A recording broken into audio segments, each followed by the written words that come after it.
गुरुकृपा होय ज्यास दैन्य दिसे केसे त्यास। श्री गुरुचरित्रातील ह्या श्लोकातून ज्या भक्तांवर गुरूंची असीम कृपा असेल तो भक्त काळी काळवरही मात करतो असाच प्रत्यय श्री स्वामी समर्थ महाराज व प्रत्यक्ष स्वामींच्या आविष्कारात कार्यरत असणारे परमश्रद्धेय परमपूज्य गुरुमाऊली यांच्या आशीर्वादातून आम्हालाही नुकताच प्राप्त झाला आहे। श्री स्वामी समर्थ तुमचं सगळ्यांचं माझ्या चॅनलमध्ये मनापासून स्वागत आहे। आमचे मेहुणे म्हणजेच बहिणीचे पती यांना डिसेंबरमध्ये खोकल्याचा खूप त्रास झाला। जवळच्या डॉक्टरांकडून उपचार करूनही गुण येत नव्हता। अखेर काही तज्ज्ञ डॉक्टरांकडून सल्ल्याने हृदयाची तपासणी केली, त्यात इको टेस्ट केली। त्या टेस्टनुसार हृदयाचा गंभीर आजार असण्याचा निष्कर्ष डॉक्टरांनी केला। हृदयाचे 3ही ब्लॉक खराब व निकामी झाले आहे। हृदय फक्त 30% इतकेच काम करते आहे व हृदयास रक्त पुरवठा होत नाही अशी भीषण परिस्थिती उद्भवली आहे। हृदय बदली करणे केवळ हा एकमेव उपाय असून तोही अत्यंत किचकट व खर्चिक असा असून खात्रीशीर नाही असे डॉक्टरांनी सांगितले। माझी बहीण आम्ही समस्त कुटुंबीय काळजीने सुन्न झालो। ताबडतोब नाशिकच्या डॉक्टरांचा सल्ला घेतला। त्यांनी सर्व रिपोर्ट्स बघितले, मात्र बहिणीची अवस्था बघून त्यांनी मेवण्यांना 1 महिन्याचे औषधं दिलीत व तात्पुरता दिलासा दिला। मात्र त्यांची परिस्थिती अत्यंत बिकट होती। श्री गुरुपीठात संपर्क साधून सदर परिस्थिती सांगितली असता ताबडतोब दिंडोरी येथे परमपूज्य गुरुमाऊलींकडे जावे, आशीर्वाद व सेवा घ्यावी असे सुचवण्यात आले। त्यानुसार दुसऱ्याच दिवशी आम्ही दिंडोरी येथे परमपूज्य गुरुमाऊलींकडे गेलो, कारण आता केवळ आणि केवळ परमपूज्य गुरुमाऊली ह्या संकटावर मात करू शकणार होते। श्री दत्त जयंती सप्ताहातील श्री स्वामी यागाचा तो दिवस होता। म्हणजे सगळ्या स्वामी भक्तांना स्वामी याग किंवा रुद्रयाग ह्या सगळे याग सप्ताह काळात होत असतात हे माहीतच आहे। दुपारची वेळ होती। आम्ही दिंडोरीत पोहोचलो व सर्व परिस्थिती परमपूज्य गुरुमाऊलींना सांगितली। आमचे विज्ञान जिथे संपते तिथे अध्यात्मक चालू होते हे तर नक्कीच आहे। ह्या जगात आजारांवर निदान नाही असे डॉक्टरांचे मत आहे। हे परमपूज्य गुरुमाऊलींना सांगितले की ह्या जगामध्ये उपचार नाही किंवा इलाज नाही असे सांगण्यात आले।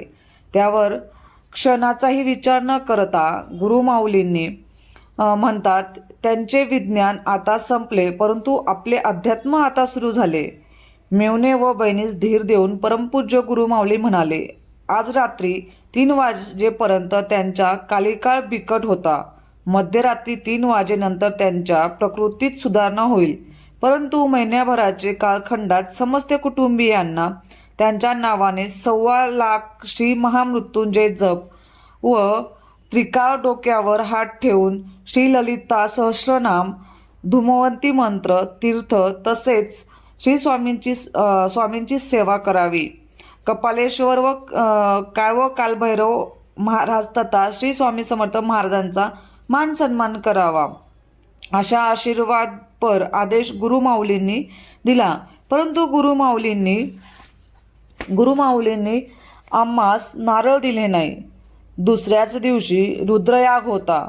घराजवळील श्री स्वामी समर्थ केंद्रात मेवणे व बहिणीस रुद्रयागाचे यजमानपद स्वीकारावे असे मी सुचविले। समस्त कुटुंबियांना अशा व सकारात्मक दिलासा मिळाला। परंतु परमपूज्य गुरुमाऊलींनी आपल्याला श्रीफळ का दिले नाही अशी मनात खंत व शंकेची पाल चुकचुकल्याची जाणीव झाली। परंतु निराशेचे कळप दूर सारून त्याच दिवशी आम्ही सर्व देवांचा मान सन्मान केला। दुसऱ्या दिवशी मेवणे व बहिणींची रुद्रयागाचे सहभाग नोंदवला व इतर सर्व सेवा सेवकांच्या मदतीने सुरू केल्या। 8 दिवसानंतर मी दिंडोरी येथे सेवेला गेल्यावर परमपूज्य गुरुमाऊलींकडे मेवण्यांच्या आरोग्याबाबत विचारणा केली, तेव्हा परमपूज्य गुरुमाऊली म्हणाले, 1 दिवसीय बोनस जीवन त्यांचे नशिबात नव्हते। तुम्ही त्या दिवशी दिंडोरीला आल्यानंतर पुढील 2-3 दिवस अतिशय प्रतिकूल होते व त्यांचा जीवन प्रवास जवळजवळ संपुष्टात आला होता। परंतु संकल्पित सेवा आपण सुरू केल्यावर महाराजांनी प्रारब्धावरच मात केली आहे। सेवा व डॉक्टरांचे उपचार सुरू ठेवावे असा आदेश परमपूज्य गुरुमाऊलींनी दिला. तेव्हा त्या दिवशी आम्हाला आशीर्वादाचे श्रीफळ का मिळाले नाही याचा उलगडा झाला. मोठ्या धीराने बहिणीने परमपूज्य गुरुमाऊलींवर श्रद्धा ठेवून जप, स्रोत व तीर्थ तथा उपचार सुरू ठेवले आणि महिन्याभरानंतर फेर तपासणी करता डॉक्टरांकडे गेलो. आश्चर्य व्यक्त करत म्हणाले, आपण 1 महिन्यानंतर पुन्हा कसे आलात? प्रकृतीत विलक्षण सुधारणाही दिसत आहे. तेव्हा ही नवसंजीवनी श्री स्वामी समर्थ महाराजांनी व परमपूज्य गुरुमाऊलींनी दिली आहे असे डॉक्टरांना म्हटले. तेव्हा देवदूत बनून नवसंजीवनी देणारे श्री स्वामी समर्थ गुरुमाऊलींचे हेच आम्हा कुटुंबियांसाठी धन्वंतरी देवतांचा ठरतात. तर खूप सुंदर अनुभव होता. म्हणून तुम्हाला हा अनुभव कसा वाटला नक्कीच सांगा. आणि गुरुमाऊलींच्या आशीर्वादाने सगळ्या गोष्टी छान होत जातात आणि आपलं आयुष्य हे सुधरून जातं किंवा आपण मोठ्यातल्या मोठ्या संकटांवरनंही मात आपण मिळवत असतो. मला तुम्हाला हे सांगायचं की स्वामी मार्गात या, स्वामी सेवा करा. स्वामी सेवेवरती खूप छान अनुभव येत असतात. असाच एक तुम्हाला छोटासा अनुभव मी तुमच्यासोबत शेअर केलेला आहे. म्हणून तुम्ही नक्कीच स्वामी मार्गात या, स्वामी सेवा करा आणि स्वामी सेवेत कधी खंड पाडू नका. सगळ्या गोष्टी आपण तो मान सन्मानाने महाराजांची सेवा केली तर आपण मेलेल्या दारातूनही वापस येऊ शकतो. असाच आज मी तुम्हाला अनुभव शेअर केलेला आहे. म्हणून तुम्ही हा अनुभव जितक्यात जास्त शेअर करू शकतात. कारण की आपण आपल्या आयुष्यामध्ये एकाचाही जीव असला तरी पण आपल्यावरती ती स्वामी कृपा होत असते.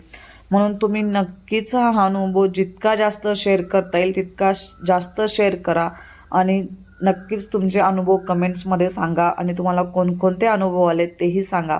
तर आजचा व्हिडिओ इथं संपवते. व्हिडिओ आवडला असेल तर लाईक, शेअर आणि सबस्क्राईब करायला अजिबात विसरू नका. परत भेटूया अशाच नवीन व्हिडिओसोबत. तोपर्यंत सगळ्यांना श्री स्वामी समर्थ. धन्यवाद.